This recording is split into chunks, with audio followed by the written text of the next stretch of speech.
Hey everybody, we're going to talk about green building and comparing it to Feng Shui in this particular presentation.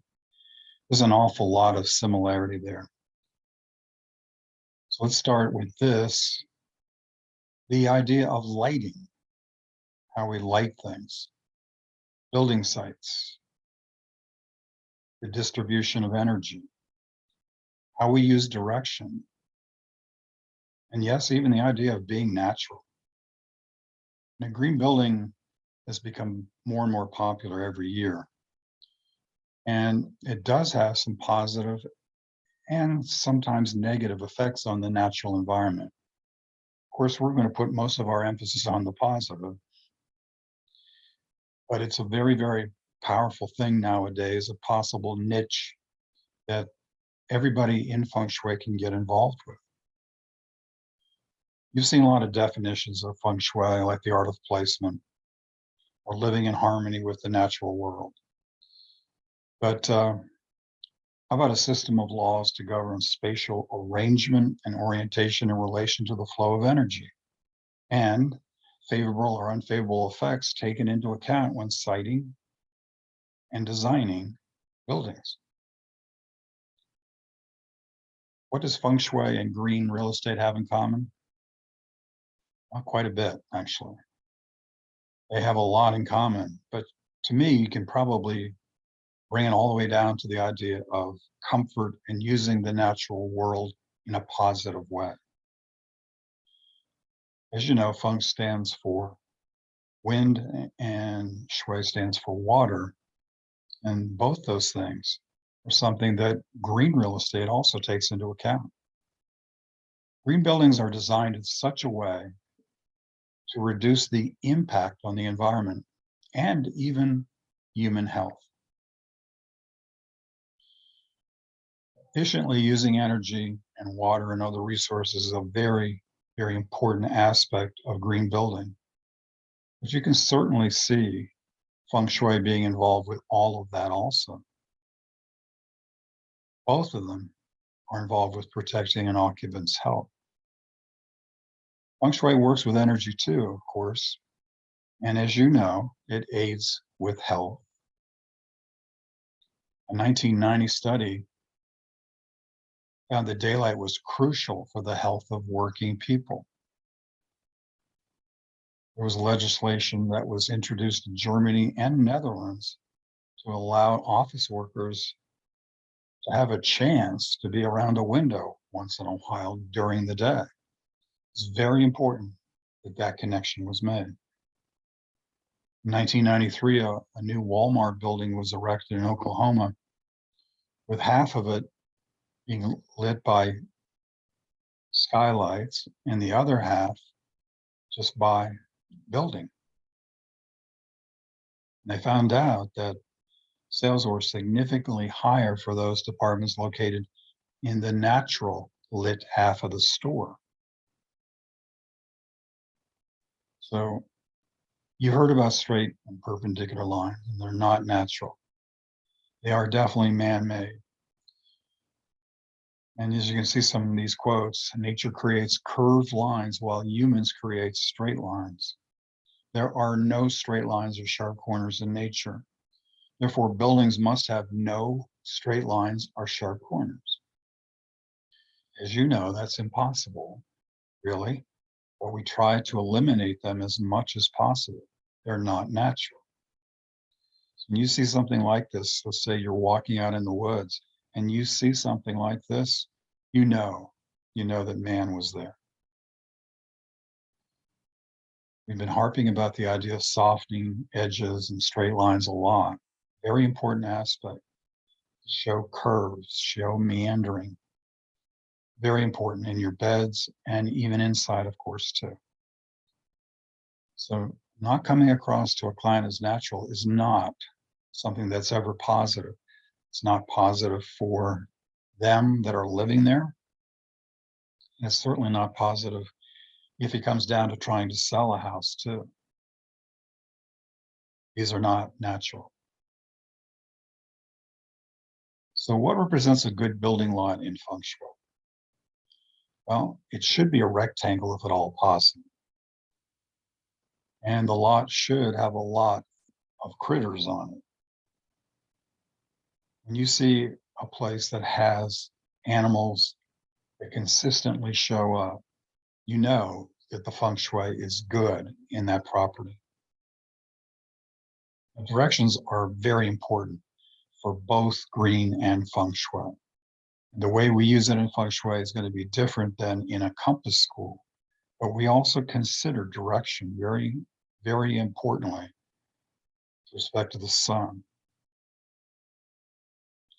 Now, certainly, using sun for energy is very good feng shui. Direction is important in feng shui, but it also when thinking green. Often someone following feng shui may have special directions that they bring up to you when they're considering building or purchasing a home. But in green building, we're really more concerned with the direction of the sun and the wind. This is important in this school of intrinsic. Types of plants can hold in the heat in the winter.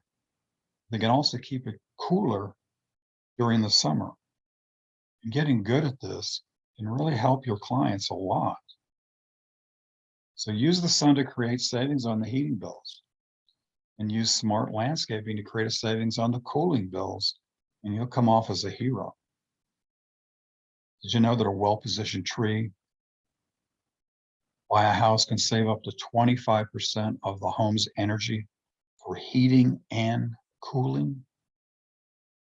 A single shade tree can potentially equal the cooling power of 15 air conditioners. A windbreak, which we're going to talk about, can cut winter heating bills by 10 to 30%. So take time to study this idea, the movement of sun and wind around your house and your client's house. Be able to control them with plannings and different structures. You start talking about a windbreak, concentrate more on the depth than just the height. One row of trees is very good, but two is better, and as you're going to see, three is best.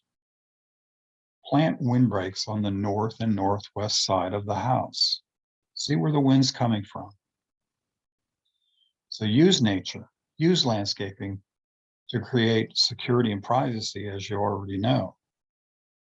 But to also keep your family, keep your clients feeling secure and comfortable, and to use less energy and to save dollars.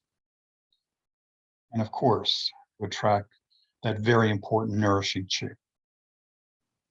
So windbreak is a benefit for green reasons and for feng shui. Here's a great example of it, of a windbreak. That can cut the wind speed by 85% if placed correctly. And again, this can cut winter heating bills by 25%. You can see in this picture that they have created their mountain, but they also have protected their sides very well.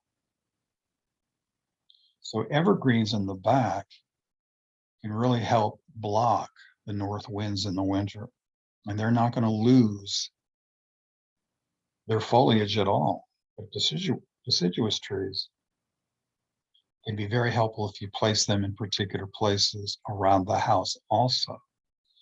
So placing them as shade trees in the summer and then losing their leaves so that the sun can get to the house is a very smart way of doing things.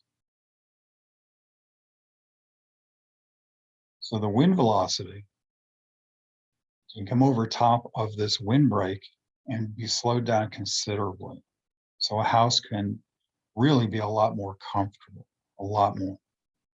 So use strategy for energy efficient landscaping. You want to take advantage of the sun's heat during the winter, what there is of it. So plant deciduous trees on the south and west facing sides. They will do double duty for you. In the summer, the leafy canopy will shade your house and help to keep it cooler.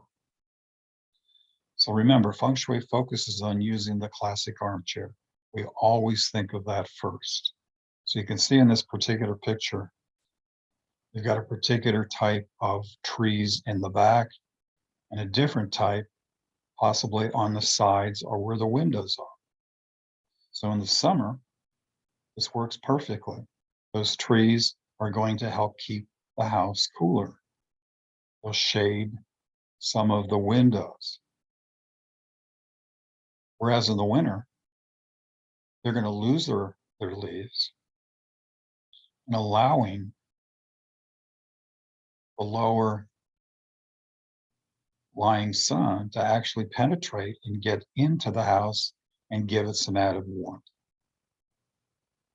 Now, it's possible that maybe the deciduous trees might be put in a different place, and maybe the evergreens in a different place also, depending on direction of wind and sun. So help your client. Use your compass and explain how landscaping can really be a very positive aspect for them. It'll save them, importantly, a lot of money on their utility bills, and give them that added comfort that we're always talking about in our Feng Shui presentations.